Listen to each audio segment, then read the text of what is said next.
Salut, aujourd'hui nous allons parler du Microsoft Word, qui est en fait un éditeur de texte le plus souvent utilisé en bureautique, le plus populaire que je dirais d'ailleurs. Alors, Microsoft Word Office fait partie d'une suite de programmes, d'une suite de modules développés par la société Windows. Et aujourd'hui, nous allons parler exclusivement, en toute intégrité, de toutes les tâches, de toutes les commandes, de toutes les fonctions qui se trouvent en Microsoft Word. Alors pour cela, nous allons parcourir chacun des éléments constituant le module d'éditeur de texte Word et nous allons voir comment arriver à les utiliser correctement et comme c'est doit. Fichier. Nous verrons dans ce titre toujours quelles sont les tâches à effectuer avec l'onglet Fichier. Deuxièmement, c'est l'onglet Accueil. L'onglet Accueil, c'est l'onglet qui est activé. Alors, pour savoir quel onglet est activé lorsque vous êtes devant Microsoft Office, il suffirait juste d'utiliser les yeux. Et vous pouvez le voir que le ruban qui est affiché ici dépend bien est contenu dans l'onglet Accueil. Lorsqu'on clique là, vous verrez au moins cette ligne qui délimite le ruban. Vous pouvez le voir. Alors par défaut, c'est l'onglet Accueil qui est affiché. Nous verrons comment utiliser toutes les commandes et toutes les tâches possibles dans l'onglet Accueil. Deuxième onglet, c'est l'onglet Insertion. Ici, en quelques mots, ça va nous permettre à insérer diverses choses dans notre document.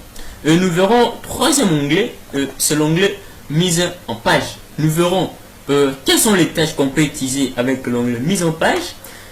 Comment arriver à l'utiliser et pourquoi. Et troisièmement, nous allons parler de références. Ici, nous allons voir comment insérer automatiquement une table de matière.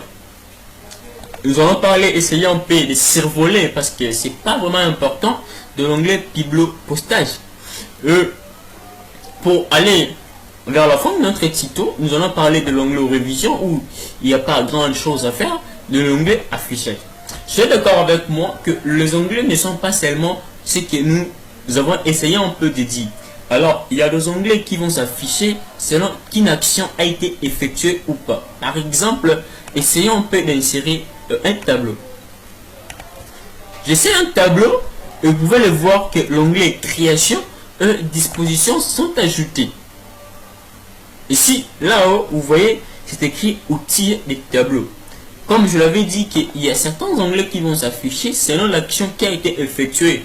Et ces onglets-là, s'y rajouter, vont aider l'utilisateur à essayer un peu d'effectuer certaines tâches particulières à cette action, à cet ajout.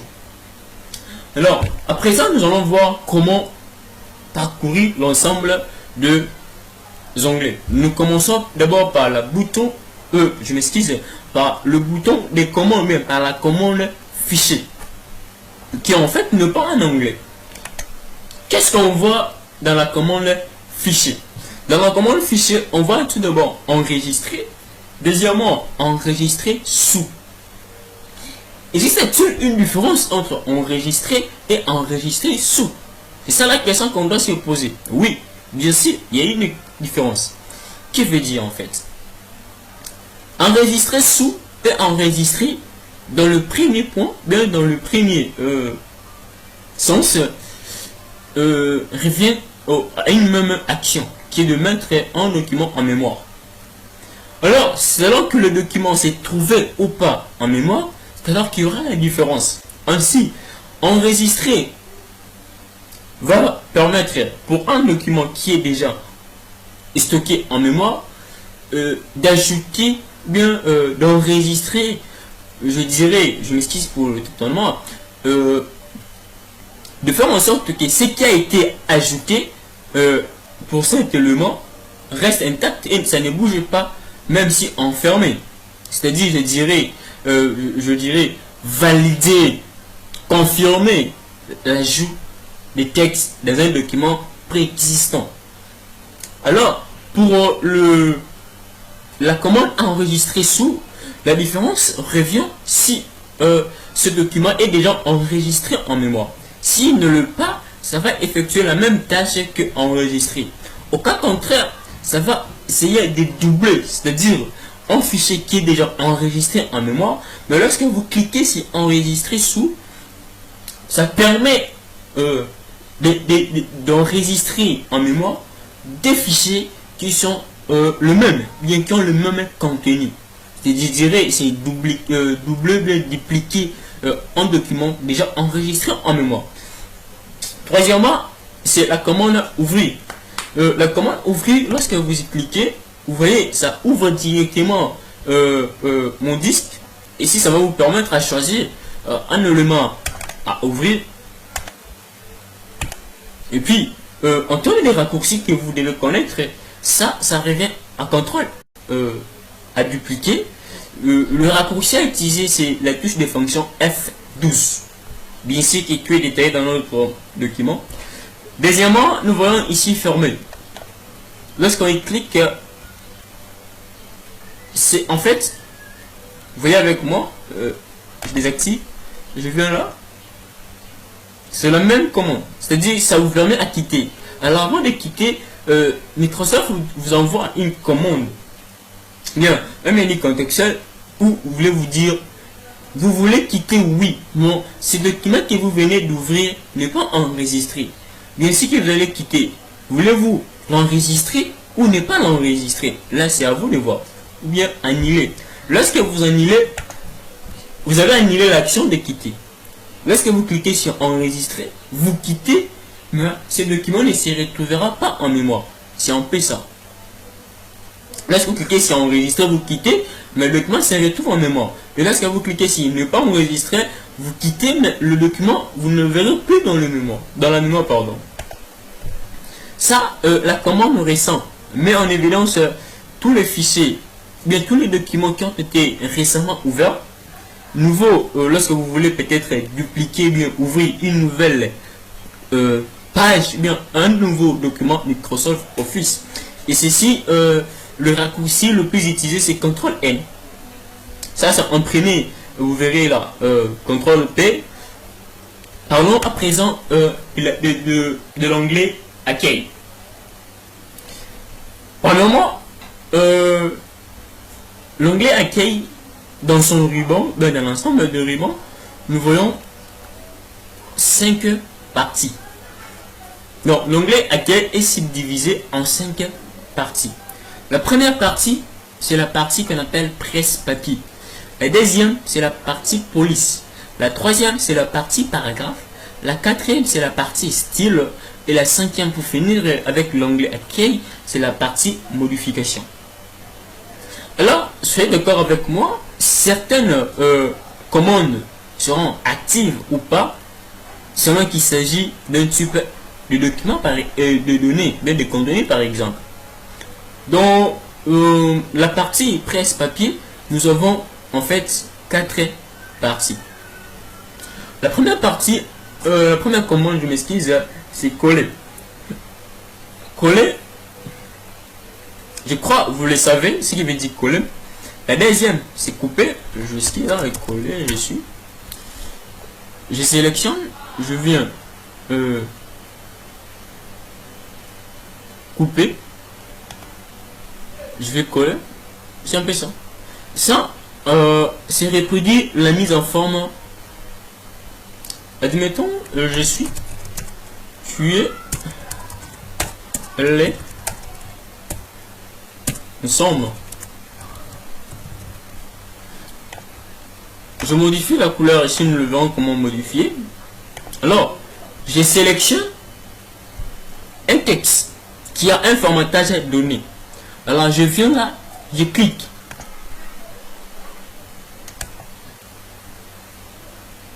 C'est ouvert. Donc, vous voyez avec moi que le formatage qui était ici présent, c'est directement appliqué ici.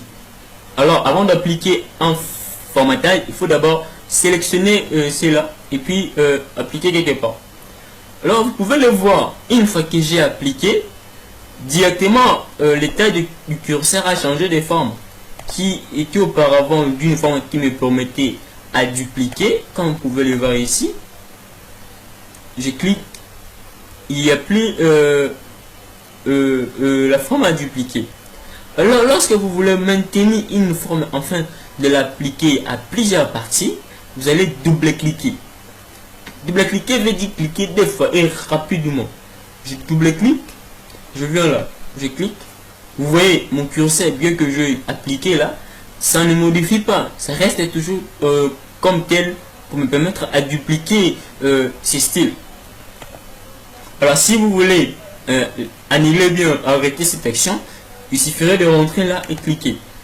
Alors, vous verrez si tout ceci dans ces raccourcis, dans ces manuels des raccourcis. À présent, parlant de la police, bien de la partie police. La partie police, en fait, c'est l'ensemble au niveau du texte. Parmi ces commandes, la première, c'est la commande police. Par défaut, lorsque vous ouvrez votre navigateur, la police c'est calibré corps. Selon que vous voulez, vous pouvez choisir. Alors vous voyez que lorsque vous cliquez sur les combos, quand vous voyez combo, ça veut dire qu'il y a plus d'options que celle qui est par défaut préprésentée. Vous cliquez là sur combo. Vous voyez, il y a police de thème. Nous verrons c'est quoi thème lorsque nous allons parler d'insertion. Deuxièmement, vous voyez, il y a police utilisé récemment. Et puis, tout le police. Si vous connaissez le nom de la police, vous pouvez directement venir ici. Vous cliquez là. Vous écrivez le nom de la police. Par exemple, admettons, nous allons parler de la police Algérie. Algérie, je clique là. C'est là, c'est écrit. Alors, lorsque vous voulez appliquer une police, il va falloir sélectionner la portion du texte. Alors, ici présent, pour ne pas aller plus loin, ou bien élargir le temps de visualisation de notre vidéo, tout a été placé, bien tout a été décrit dans notre manuel. Vous verrez comment sélectionner une portion de texte. Non. En termes informatifs, hein, nous pouvons le voir ici. Je vais en aller, je clique et je me tiens le bouton gauche de ma souris.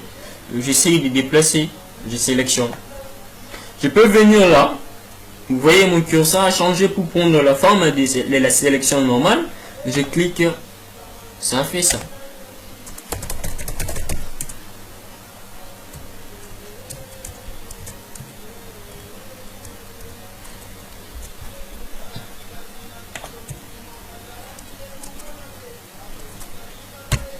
Quand je viens là, je clique une seule fois, ça sélectionne toute la ligne. Mais lorsque je double-clique, c'est tout le paragraphe qui est sélectionné. Alors vous verrez dans le manuel comment sélectionner ainsi que dans d'autres raccourcis. Deuxièmement, la taille. La taille, c'est, je dirais, le pinceau que vous voulez que votre police ait. La dimension, je dirais. Je sélectionne. D'abord, ce qu'il faut savoir, tout est à sélectionner avant de cibler ou bien d'être cible d'un certain formatage. Je sélectionne, je peux venir là, je clique directement en donnant une taille, admettons je mets en 9, tout comme j'entre, je viens là, je sélectionne. Mais le défaut ici, vous voyez que c'est 8, 9, 10, 11, 12, 14 et puis c'est devenu pair, presque pair. On ne voit pas la valeur 50, on ne voit pas la valeur 33, on ne voit pas 32, on ne voit pas. Alors lorsque vous voulez, ça ce sont des valeurs prédéfinies, lorsque vous voulez donner une valeur, il serait mieux que vous écriviez cela manuellement. Et après la taille, nous allons parler de ces deux commandes. Ici nous pouvons le voir, c'est agrandir. Ici là, c'est réduire la taille. Lorsque je viens là, c'était 11, je grandis, ça devient 12, 14, 16. Si nous rentrons, nous ouvrons le combo, vous verrez que l'effet d'appuyer ici, la taille prend selon cette section. Ici, ça augmente, c'est-à-dire si c'était à 12, ça va à 14. Alors, si vous réduisez, si c'était à 12, ça ira à 11. Alors, on ne peut pas mettre une police à 13 avec ces commandes. Vous voyez, c'est juste un raccourci que je dirais du menu déverrouillé de la police. Qui sont en fait des polices prédéfinies par le logiciel. Deuxièmement, si ça veut dire mettre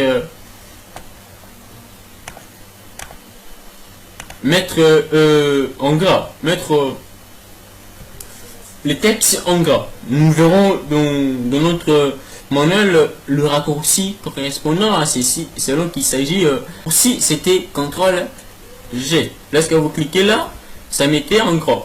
Mais avec 10, c'est pas CTRL G. Maintenant, c'est vous devez additionner 3 touches, CTRL SHIFT B. Alors que les autres sont restés tels que nous le verrons pourquoi. Deuxièmement, c'est la commande mettre le texte en italique. Le texte, bien la portion de texte qui sera mis en italique, c'est juste le texte qui a été présélectionné. J'ai sélectionné je viens là, je clique. Vous voyez, c'est en italique, tout comme je peux faire un raccourci avec CTRL I. C'est là. Ça c'est CTRL S pour CTRL U pour souligner une portion de texte. Nous augmentons un peu la taille. Lorsque je clique là, par défaut, les soulignements là. Il arrive parfois que ceci ne convient pas. L'utilisateur à l'éditeur des codes, il va falloir la cliquer sur le combo. Vous choisissez le soulignement dont vous voulez.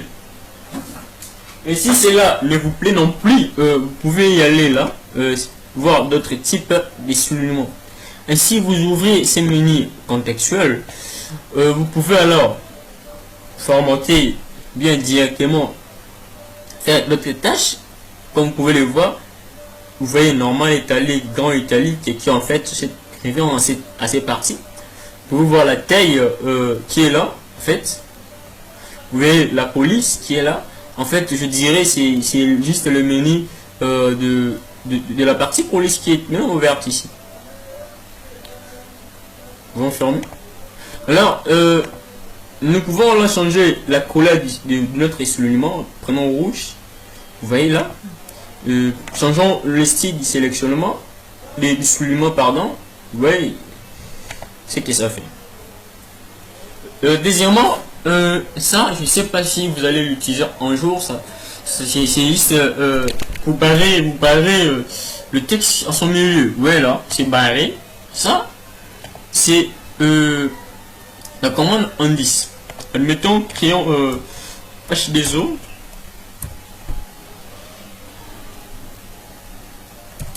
H2 H2O en indice. Oui, c'est que ça donne. Ça c'est le supposant. Lorsque vous venez là à dimension calcium de plus, on veut mettre calcium de plus en exposant, on sélectionne de plus, on vient là, c'est dans l'ion calcium. La suivante des commandes, c'est cette commande qu'on appelle effet de texte. On peut le voir lire là, appliquer un fait visuel au texte sélectionné comme une ombre, une lumière ou un effet. Le con. Vous voyez, on peut essayer que ça essaie de l'illustrer quelque part ici. Vous voyez avec moi, sélectionnons ici pour que nous voyons très bien. Vous voyez, c'est que ça donne.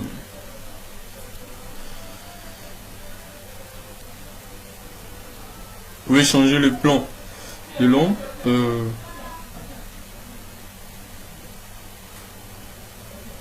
pouvez changer la réflexion, tout comme ça. Je vais changer la lumière aussi. Ça, c'est une commande importante comme vous pouvez le voir avec moi, ça permet de changer la case du texte.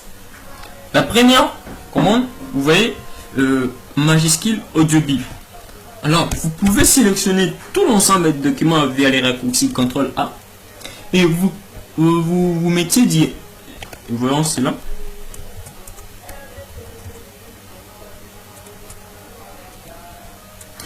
Vous voyez qu'il s'agit bien, j'augmente en B.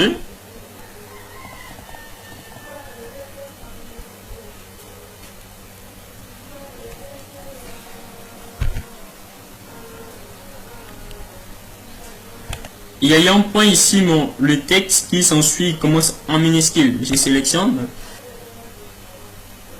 la case, je mets tout en minuscule, je mets tout en majuscule, je mets juste la première lettre de mot en majuscule, comme vous pouvez le voir, et puis je verse la case. Et ça, c'est une couleur de surbrillance. Vous voyez là par défaut ce jaune là,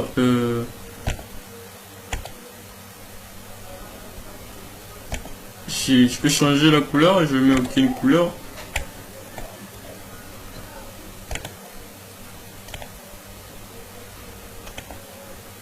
Ça c'est la couleur du texte. Formatant en mettant la couleur. Par défaut c'est la couleur noire en mettant la couleur blanche. Vous voyez, c'est qui s'essaye d'illustrer ou changer la couleur du texte.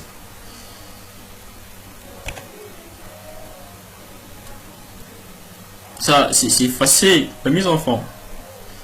Je mets rouge, je mets la surbrillance rouge, je mets noir ici, je mets jaune. Alors quand je viens là, ça efface tout, ça revient comme avant. Et vous pouvez le voir, tout a été effacé, non, la surbrillance est restée. Deuxièmement, nous allons parler de la partie paragraphe. Paragraphe de l'onglet accueil. Premièrement, nous voyons cette zone qui va nous servir pardon, à insérer des listes. Vous pouvez le voir. Ça c'est lorsque je clique là, ça crée une liste à piste. Si je vais changer la piste, là je cliquerai sur le combo, je choisis la piste dont j'ai besoin. Deuxièmement, là c'est la liste numérotée. De même que avec la liste à piste, je clique sur le combo, je change la numérotation. Alors ici, c'est un peu une particularité dans le sens que on peut modifier le niveau de la liste. Commençons d'abord par modification de la liste. Comme vous pouvez le voir, l'ordre c'est un peu différent. Ça c'est le niveau. Le début est là. Vous voyez ici il y a un peu beaucoup d'espace par rapport à l'autre. Deuxièmement, définir le niveau format de numérotation. Je clique là, c'est en fait la même chose lorsque je cliquerai ici, ça change aussi. Mais la commande la plus importante c'est de définir la valeur de la numérotation. Ici comme vous pouvez le voir, définir la valeur de numérotation, c'est-à-dire définir à partir de quelle valeur ma liste numérotée va-t-elle commencer. Moi je choisis 1000, que ma liste commence par 1000. Je clique là, je suis. Vous voyez, ça sert à rien. Parlons maintenant de l'alignement. Ici, vous pouvez le voir ici, par défaut, l'alignement des textes, c'est à gauche. Notre texte est aligné à gauche, c'est-à-dire tout commence bien à gauche. Vous voyez, il y a un nom, mais là, c'est pas propre. Les autres finissent la ligne, l'autre non. Alors, ça c'est centré le texte, comme vous pouvez le voir, le texte est centré. Ça, c'est aligner les textes à droite, comme vous pouvez le voir. Et ça, c'est l'alignement justifié. C'est-à-dire, à droite et à gauche, les textes sont alignés. Et c'est très important. Il s'agit alors de la commande des interlignes. Alors, ici, on peut essayer d'effacer. Vous voyez qu'il y a un espace ici, présent. L'espace ici, entre les deux paragraphes. Je viens là, je efface. Je tiens encore. Ici, l'interligne, c'est l'espace compris entre deux lignes. Par défaut, l'interligne est à 1,15. On peut mettre à 3. Vous voyez, les lignes s'écartent les unes des autres. Mais cette interligne est indépendante de l'espace. La numérotation, je suis là. Je me suis l'interligne, mettre une interligne multiple. Je suis spécifiquement ici. Je mets 0,00.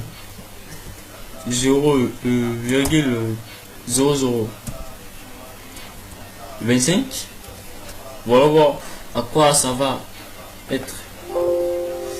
On nous dit la limite c'est 0,6. Je mets 0,6. Vous voyez un peu ce qui s'essaie d'illustrer. Vous verrez que c'est pas propre. Ça, c'est pour appliquer le fond.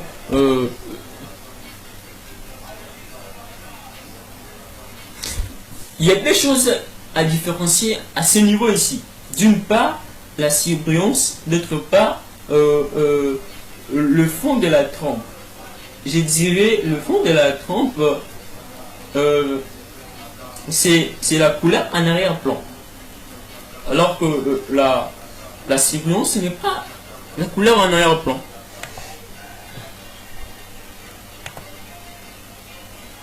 Comme vous pouvez le voir, uniquement où il y a des textes, c'est là où il y a la couleur. L'espace, bien, un espace de 5 caractères. On le considère comme étant du texte. Par exemple, que vous voyez ici, c'est aussi mis en surbrillance, mais entre les interlignes, il n'y a pas la couleur. Et non, ici non plus. Également entre les deux paragraphes. Alors, avec la trempe, vous verrez que cette zone sélectionnée a pour couleur en arrière-plan la couleur jaune. Je peux encore sélectionner, je viens là mettre la trempe.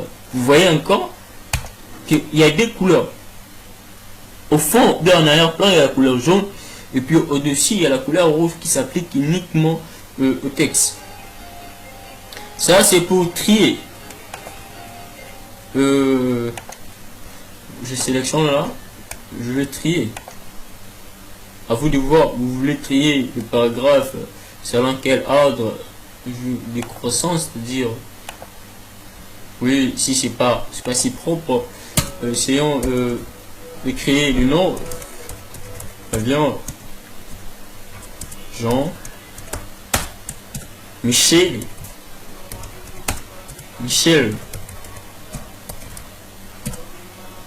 zigzag. En fait, ici sélectionnons ensemble de l'icône. On va la trier. On vient là, on trie par ordre croissant. Vous voyez, d'ailleurs, je l'écris. Je commence par décroissant. C'est vraiment. Ça commence par la lettre Z et pour finir vers A. Nous allons parler des styles lorsque nous allons voir la partie référence. C'est alors que nous allons parler à quoi sert le style. Mais en quelque sorte, je dirais, lorsque vous sélectionnez un style, vous allez le formater. C'est-à-dire faire tout ce que vous voulez. Donner la forme, la couleur, la police, mettre en gras ou pas, la couleur du texte, tout comme ça, et vous sauvegardez. Je dirais, il s'agit d'un formatage bien sauvegardé, qu'on va sélectionner et appliquer. Voyons cela avec là. Je viens, clic droit, modifier, je suis là. Vous pouvez le voir, je mets en gras. Alors, je mets l'alignement justifié. Je prends la taille. La police. Taille minute de remets. La couleur, je mets jaune.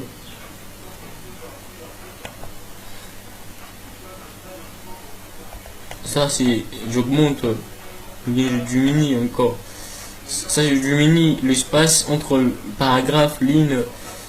Ça, j'augmente. Ça, j'essaie d'écarter le texte vers la droite. Ça, c'est vers la gauche. Donc, j'écarte le texte de la gauche. Ça, c'est l'écarte de la droite.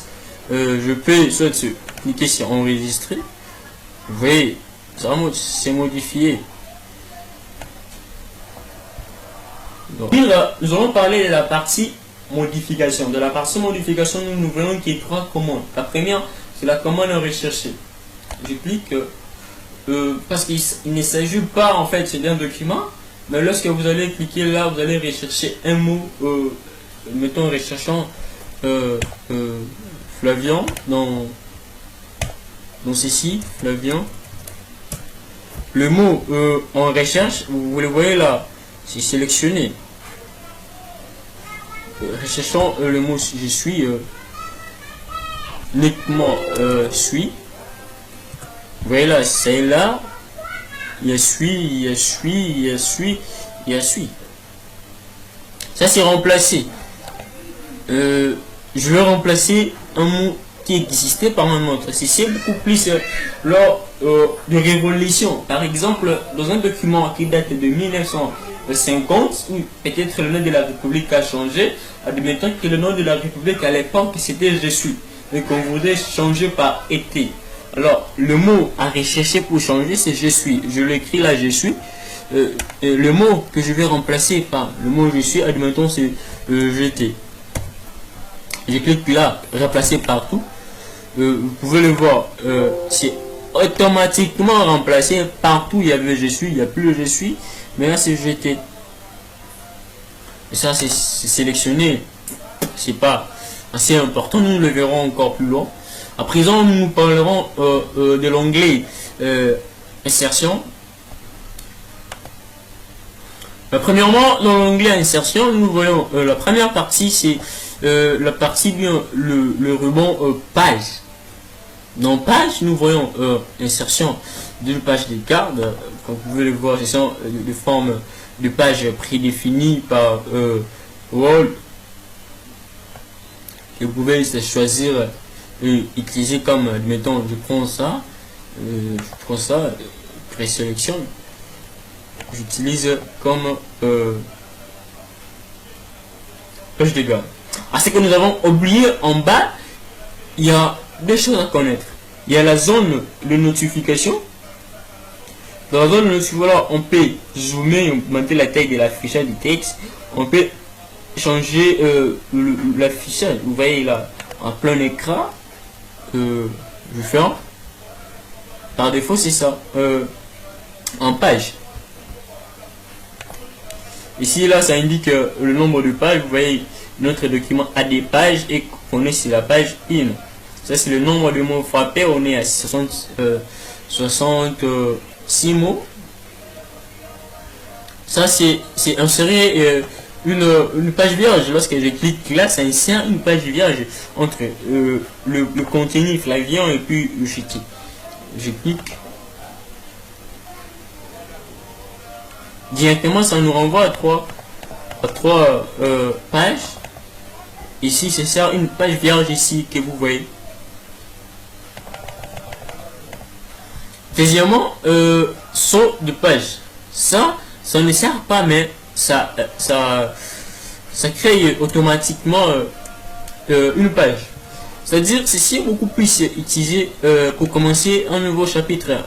On est tous d'accord qu'un nouveau chapitre commence toujours par une nouvelle page et également on va utiliser sur les pages pour en parvenir. Je suis la fin du chapitre.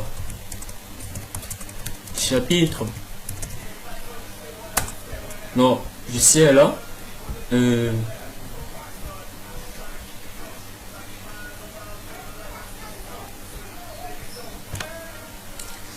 Alors, si ceci est la fin du chapitre, nous n'allons pas faire Enter pour créer, renvoyer le curseur sur une nouvelle ligne. Ça, c'est pas recommandé. Il suffit de venir là, faire le saut de page. Je disais, comme on est à la fin du chapitre, on ne va pas appuyer sur la touche Enter, mais le bouton Enter pour insérer de lignes jusqu'à être renvoyé sur une page suivante. On va l'insérer automatiquement en cliquant ici par un saut de page. Vous voyez le curseur renvoyé dans une nouvelle page qui est toute vierge. Deuxièmement, nous allons voir insertion des tableaux. Alors pour insérer un tableau dans un... Vous pouvez le voir avec moi. Je sélectionne le nombre de colonnes de manière horizontale et verticalement le nombre de lignes de mon tableau. Quand je finis, j'appuie le bouton gauche de ma souris. Mon tableau est là, inséré. Deuxièmement, on peut insérer un tableau juste par insertion. Vous voyez là, la première commande, vous cliquez sur insertion et vous allez indiquer combien de colonnes et combien de lignes que votre tableau va contenir. Exemple, nous créons un tableau qui aura 10 colonnes et 20 lignes. Après, nous validons sur OK. Vous pouvez le voir. 1, 2, 3, 4, 5, 6, 7, 8, 9, 10. Il y a bel et bien 10 colonnes comme nous l'avions inséré. Et la dernière possibilité, bien, la dernière probabilité d'insérer un tableau, c'est le dessiner. Je suis là. Vous voyez, mon curseur a changé. Je dessine l'ensemble de mon tableau. Je commence à insérer deux lignes. Tel que je le vais. Je ne sais pas. Ça, c'est une probabilité qui donne en paix une aisance à l'utilitaire, bien à l'utilisateur, parce que il peut formater, bien créer un tableau selon son choix. Vous voyez, ça c'est peu de données. Alors, s'il faudrait créer un tableau pareil au niveau des deux dernières probabilités, il va falloir utiliser alors une gomme, bien utiliser un autre onglet. Et à présent, comme nous avons créé notre tableau, vous voyez, il y a des onglets qui se sont ajoutés. Premièrement, il y a l'onglet création et deuxièmement, il y a l'onglet disposition. Nous commençons par l'onglet création. On est au niveau de notre tableau. Voici ce qui offre le possibilité, bien le tâche dans l'onglet création. Tout premièrement, nous voyons option des styles des tableaux. Ça c'est la ligne d'en-tête, ligne totale, ça ne sert à rien exactement. Deuxièmement, nous verrons le style du tableau. Et quand je clique, le tableau prend un certain formatage, bien un style particulier qui n'était pas avant. Et pour un tableau qui a peut-être un style, on peut le effacer ici présent. Deuxièmement, nous voyons la trempe de fond. La trempe de fond, c'est la même chose avec ce que nous avons vu au niveau de l'onglet accueil que voici ici, qui mettait une couleur en arrière-plan. Ça, c'est en fait le bordure. Vous voyez, bordure inférieure, tout comme ça.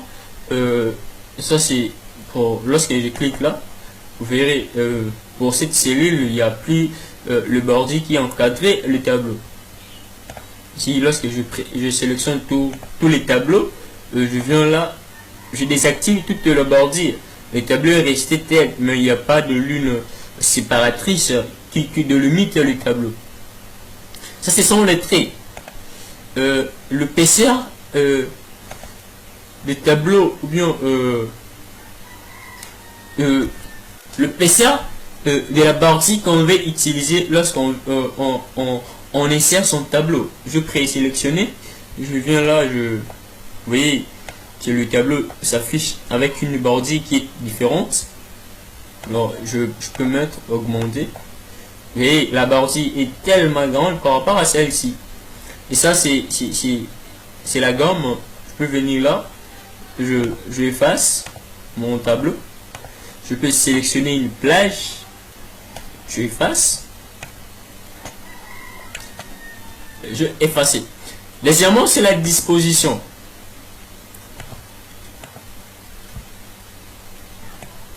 Dans la disposition, nous verrons beaucoup plus l'emplacement, bien le formatage du texte au sein du tableau. Admettons, je suis. Nous voulons changer tout d'abord l'orientation du texte dans ce tableau. Vous voyez que ça va de gauche à de bas en haut. Vous pouvez le voir là. Ici c'est de haut en bas.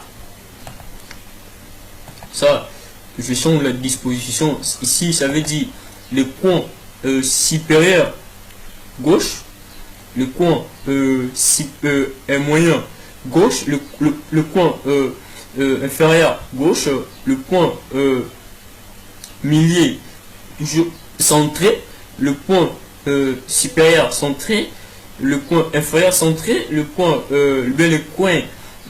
inférieur droit, supérieur droit, centré bien au milieu droit, qu'on peut modifier ici présent. Deuxièmement, nous allons parler de supprimer. Ici, ça nous permet à supprimer, soit on peut supprimer les cellules dans un tableau, on peut supprimer une colonne. Essayons un peu d'écrire un tableau que nous allons supprimer.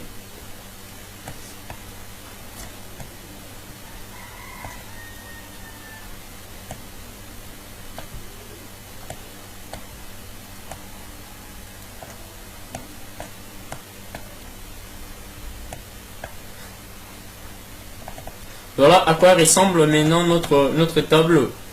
On est au niveau de l'onglet disposition. Nous allons supprimer les cellules. On nous demande décaler les cellules vers la gauche, décaler vers le haut, supprimer la ligne entière, supprimer la colonne entière. On est ici. Je clique décaler vers la gauche. Désolé. On est ici. On clique décaler vers la gauche. Vous voyez qu'ici la colonne qui était là est supprimée, enlevée en quelque sorte. Donc c'est la colonne ici qui est supprimée, mais où était mon curseur, c'est la cellule ici qui est supprimée, alors que la cellule qui contenait mon curseur n'a pas changé, ou n'a pas été supprimée. Là, je peux supprimer la lune entière. Vous voyez qu'ici, c'est cette cellule qui est supprimée. Supprimons celle-ci. Je supprime la lune entière. Vous voyez, c'est supprimé. Je vais supprimer cette colonne ici. Je suis là. Je supprime la colonne. Vous voyez, c'est parti. Ça, ce sont des insertions en tête, tout comme ça ne sert à rien.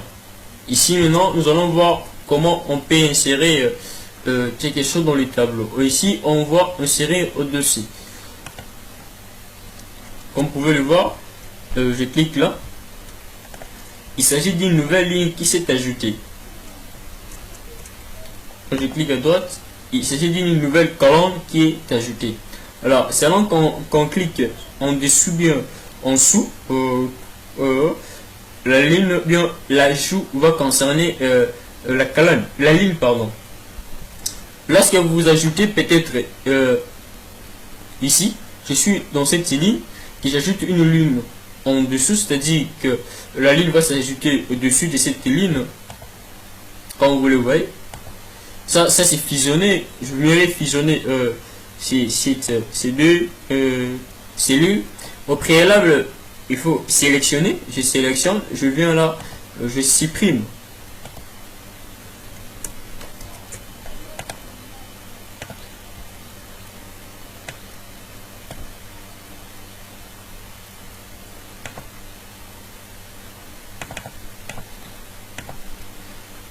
j'ai fusionné les deux cellules. Il y avait une cellule ici et puis l'autre était là. Je les ai fusionnés. Ça, c'est juste des dimensions que vous allez approfondir vous-même seul. Ça permet de trier, mais on trie lorsqu'on est dans un tableau. C'est pas le fait de trier lorsqu'on s'est trouvé dans l'onglet accueil. Nous voyons voir ici. Je suis trié. Et on sélectionne. Je sélectionne ici. Je vais trier. On a dit impossible parce que vous voyez le tableau n'est pas bien illustré correctement. Alors nous allons parler maintenant de l'onglet mise en page. Avec l'onglet mise en page, nous sautons cette partie qui en fait c'est directement du ruban mise en page. En fait, c'est quoi le ruban mise en page? Dans le ruban mise en page, nous voyons d'abord la marche. Vous pouvez le voir. Cela nous permet alors d'introduire la notion de règles en haut. Ça, ce qu'on appelle règle horizontale. Ça, c'est la règle verticale. La règle verticale, vous voyez, il y a deux limites. Bien, il y a cette division en deux parties. Je vais supprimer tout.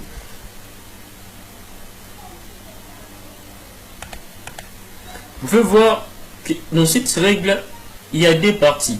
Bien, je dirais trois portions. Vous voyez, cette portion qui va de là jusqu'ici, c'est avec une couleur blanche. Il en est de même avec celle-ci, qu'on appelle de règle. Alors, la portion en blanche, bien la portion blanchâtre, c'est la zone qui est permise, bien, qui est spécifiée à contenir le texte. Et on peut soit augmenter cette zone, j'augmente, bien la réduire encore. Il y en a de même avec la règle horizontale. Mais au niveau de la règle horizontale, nous voyons l'existence des retraits. Je dirais de ces icônes qu'on appelle le retrait. Je déplace le retrait qui est à droite. Vous voyez, j'écris normalement la page se limite ici. Ça, c'est pas la zone permise à contenir du texte. Alors, l'inconvénient ici, c'est que lors de l'impression, cette partie ne sera pas visualisée. Alors, il va falloir arranger alors le retrait. Alors, dans ces règles, la notion la plus importante à connaître, c'est le règle au niveau du côté gauche. Nous avons le règle à gauche et puis règle de la première ligne. Règle de la première ligne va nous permettre à créer alors le paragraphe. Je ne mettrai pas espace ici, bien utiliser alternant la touche tab, mais je viendrai là à ranger l'alignement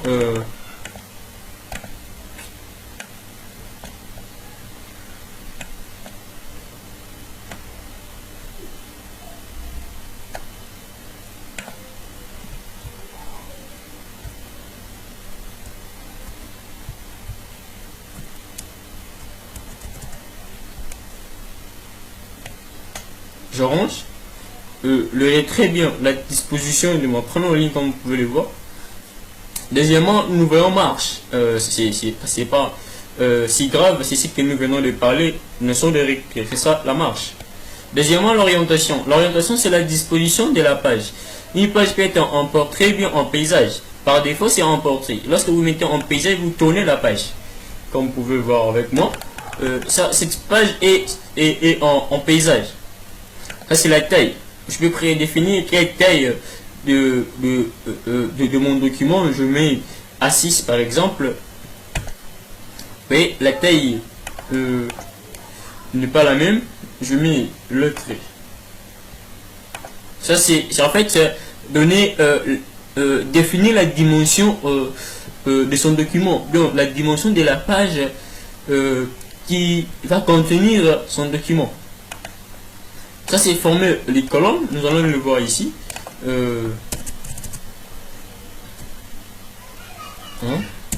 2, 3, 4. Je sélectionne. Je vais créer des colonnes. Je vais créer des colonnes. Je peux créer 3. Je peux aller là au niveau autre colonne. J'ajoute. Je crée 5 colonnes. Vous voyez ce qu'il y a à donner. L'inconvénient ici, lorsque vous voulez créer des colonnes, il y a de prérequis. Il va falloir que ces contenus qui sera disposé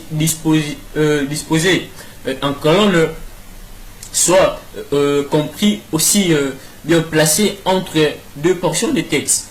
Parce que si vous enlevez cette portion, ce texte ici, je remets, j'augmente le zoom. Si vous enlevez cette portion ici, attendez, je mets ici pour que ça forme des colonnes, je mets ça forme 3 colonnes.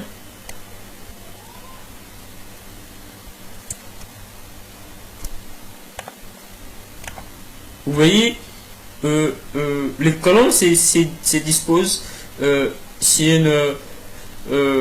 une même colonne, je dirais. Normalement, vous voyez la page, au niveau des règles, c'est subdivisé en 3 colonnes. Première colonne, zone de limité à contenir la première colonne, deuxième colonne, troisième colonne. Mais notre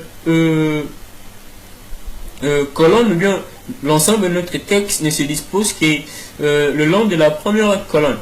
Et ceci, c'est parce que le contenu au préalable n'était pas en fait délimité par 2 portions de texte.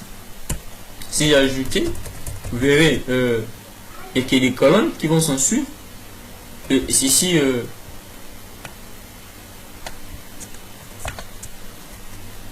jusqu'à la fin.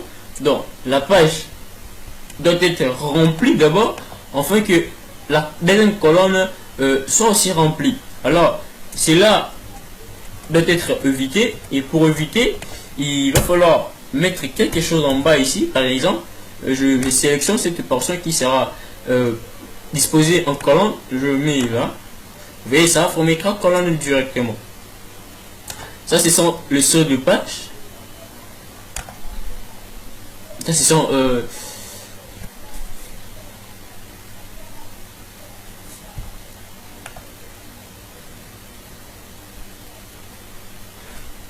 je crois avoir commis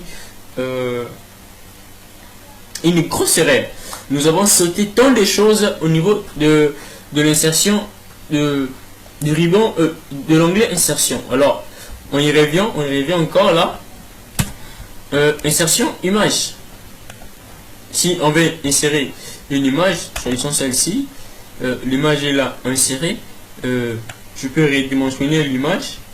Mais lorsque je redimensionne, vous voyez, pour déplacer mon image, c'est un peu difficile. Alors, lorsque j'ai inséré mon image, il s'est ajouté l'onglet format.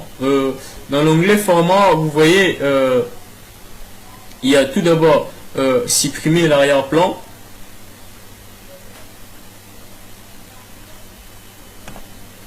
Vous voyez ce que ça a donné. Ça demande de la maîtrise. Alors, nous, on n'est pas, on suppose avoir pas cette maîtrise, nous souhaitons cette partie. Bien sûr, il y a la maîtrise, on peut en parler, mais ça serait élargi bien, allonger le temps de notre vidéo. Ce sont des corrections. Je dirais, la luminosité, tout comme ça, le contraste de l'image. Ça, c'est la couleur. Je change la couleur de l'image. Je change la couleur. Ce sont les effets artistiques. C'est comme, je dirais, on est comme s'il s'agissait dans le logiciel d'édition photo. Vous voyez, ça change l'aspect de notre image. Ça, ce sont les styles d'image. On peut ajouter une bordure. Vous voyez, c'est que ça essaye d'illustrer.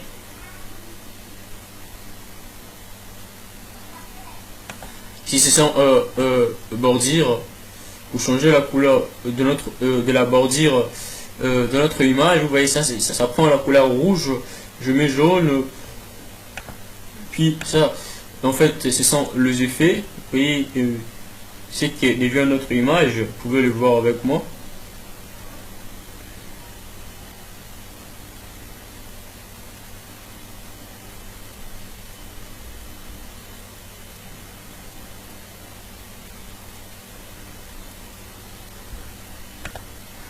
Le premier, on avait dit que lors de l'insertion de notre image, le déplacement était compliqué. Vous voyez, c'est pas difficile, c'est vraiment difficile de déplacer cette image. Alors, pour y parvenir, nous allons utiliser la partie bien l'onglet organisation. Commençons par la disposition, ça ne sert à rien. Le plus important ici, c'est ça, renvoyer à la ligne automatique. C'est ici qu'on va décider comment est-ce que notre image va se comporter. Par défaut, c'est aligner le texte. Et lorsque vous allez essayer de pratiquer et voir à quoi ça va donner. Bien, c'est que ça va essayer un peu de représenter. Prenons, vous voyez l'image, on change sa couleur, mettons, changeons la couleur du texte. Changeons la couleur du texte. Mettons réel couleur rouge. Mettons ça en gras, augmentons aussi. Je mets en arrière. Vous voyez que le texte s'insère au-dessus de l'image. Ici, je déplace facilement mon image. Alors, pour finir, je peux aussi essayer un peu de rogner mon image. Bien, vous voyez, ça donne, je redimensionne, bien, je supprime certaines parties. Ici, ça, j'augmente l'autre partie.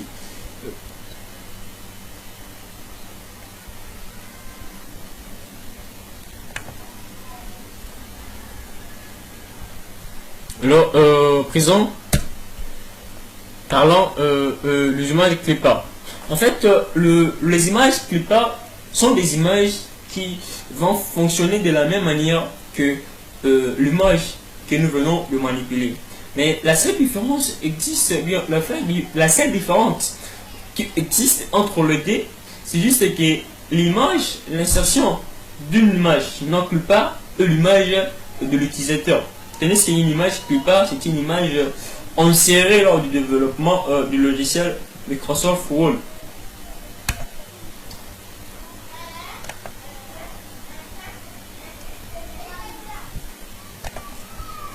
Bon, on peut chercher là, admettons bureau, cherchons l'image du bureau, on va voir s'il y en aura. Oui, ce sont des images qu'on peut sélectionner, appliquer là, ici présent. Alors, vous voyez, il y a un peu en mouvement facile. Alors, parlons de l'insertion de forme. Vous choisissez votre forme que vous voulez insérer. J'insère. Après insertion, vous voyez, l'onglet format, c'est directement ajouté automatiquement. Si vous pouvez le voir, là, ce sont les différentes formes que vous pouvez choisir. Encore là. Ça, ce sont les différents styles que je peux donner. Accordé à une forme. Ce sont les effets. Je crois que nous avons vraiment parlé de cela et qu'on peut pas un peu plus rapidement. Et vous voyez la même chose pour essayer un peu de mouvoir. On met ça en arrière-plan. Et ça se comporte comme si c'était d'une image. Parlons des smart cards en sorte de graphique non plus. Ça, ce sont des captures. On peut alors capturer directement. Et mettons, je vais faire une capture par exemple. Capturer cette portion. J'ai capturé, vous voyez, c'est affiché là. C'est devenu une image. L'image que je peux alors manipuler. Ça, c'est en fait l'hyperlien, c'est-à-dire ajouter un hyperlien. Un hyperlien, c'est un lien. Alors, pour ajouter essayons d'abord d'ajouter le titre de notre lien, disons Google.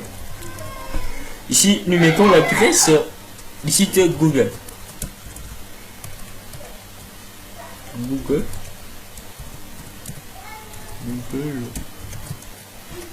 D'accord. Vous voyez, il y a le titre Google et puis l'adresse Google. On enregistre. Google s'est affiché. Lorsqu'on vient là, vous voyez, il s'est affiché une bible d'infos. Quand on clique, normalement, ça devait nous renvoyer directement à l'adresse Google. Et c'est ainsi qu'on ajoute des sites ou bien des adresses, des sites internet dans son document HTML Word. Il ne suffit pas, bien c'est pas propre que vous écrivez Google, tout comme ça, c'est pas propre. Vous pouvez faire cela avec cette manière. Et en sorte, ça c'est pas important, ça c'est l'entête. L'entête c'est là, on ne va pas y traîner. Continuons, nous parlions de l'insertion. Ce sont un peu de page, ça c'est l'entête, ça c'est le pied, ça c'est la numérotation. Vous pouvez choisir comment numéroter faisons des textes quelque part. Parlons à présent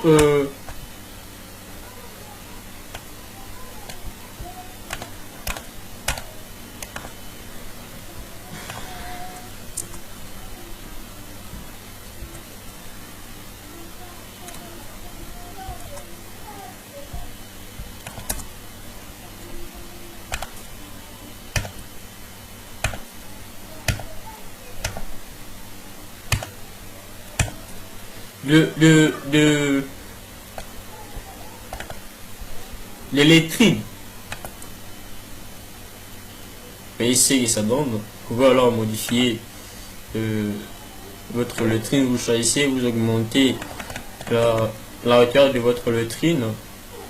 Ça va prendre 9 lignes. 1, 2, 3, 4, 5, 6, 7, 8, 9. Vous voyez, ça prend la hauteur de 9 lignes. Ça, c'est l'insertion de signature.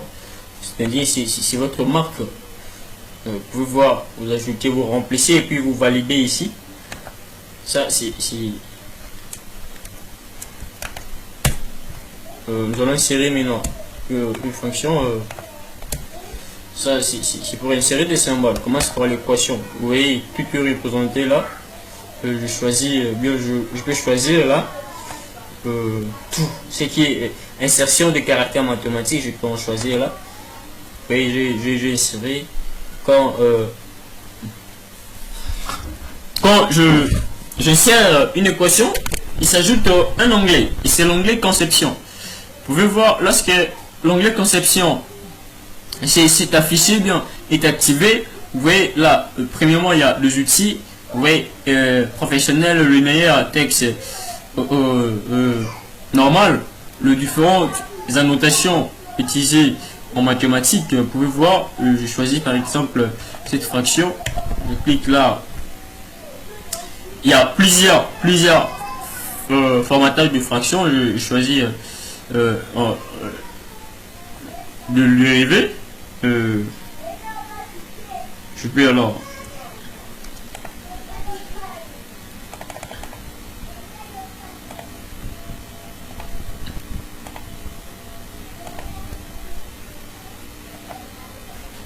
oui, je peux changer. Je mets sinus 45 25, je dis 45. Je peux changer. C'est à vous maintenant de voir qu'est-ce que vous voulez faire. Je peux sélectionner tout. Anglais accueil. Je change sa police.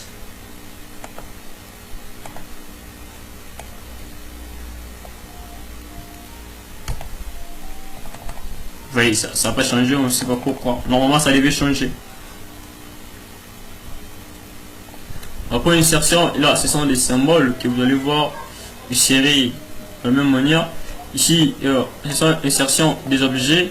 Vous pouvez voir là quel type d'objet insérer. On peut insérer Adobe Acrobat Document. Je clique là pour illustrer.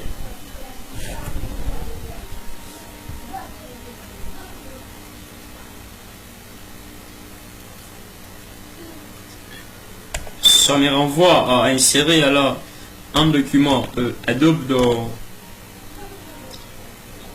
notre serrant TP.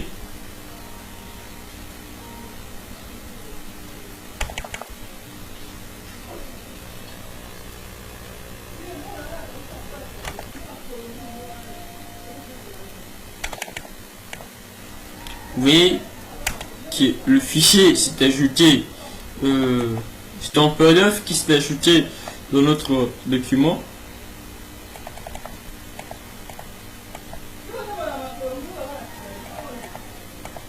Là, on peut changer, on peut lire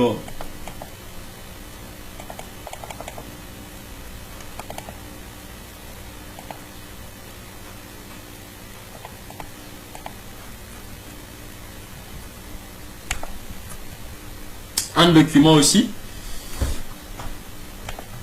Je vais insérer le document Wall.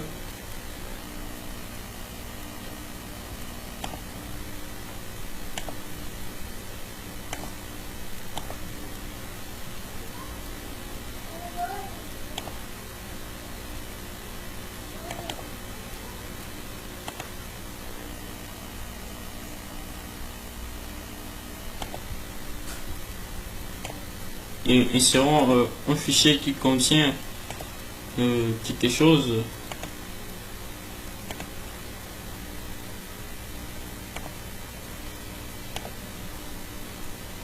Je pense ici. Vous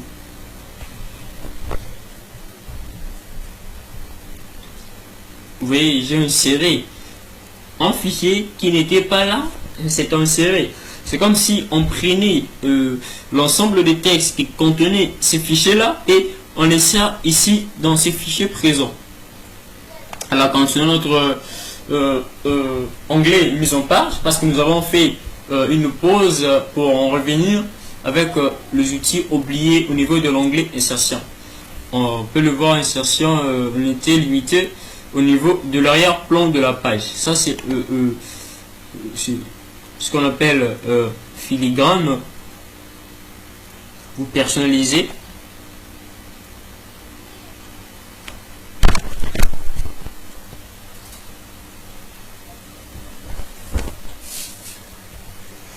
La machine devient un peu lourde parce qu'en arrière-plan il y a quelque chose qui est en cours de traitement.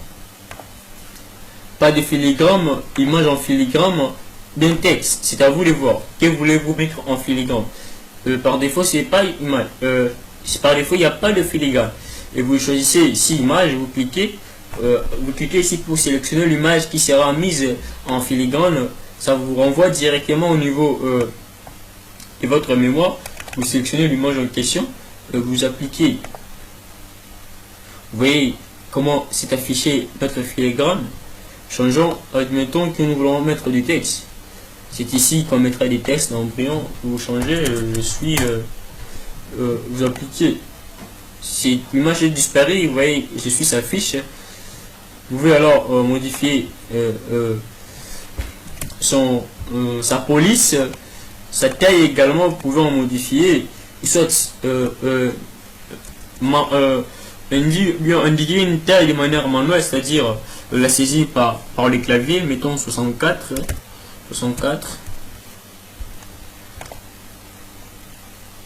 Et c'est diminué. Remettons auto. Mettons alors 500.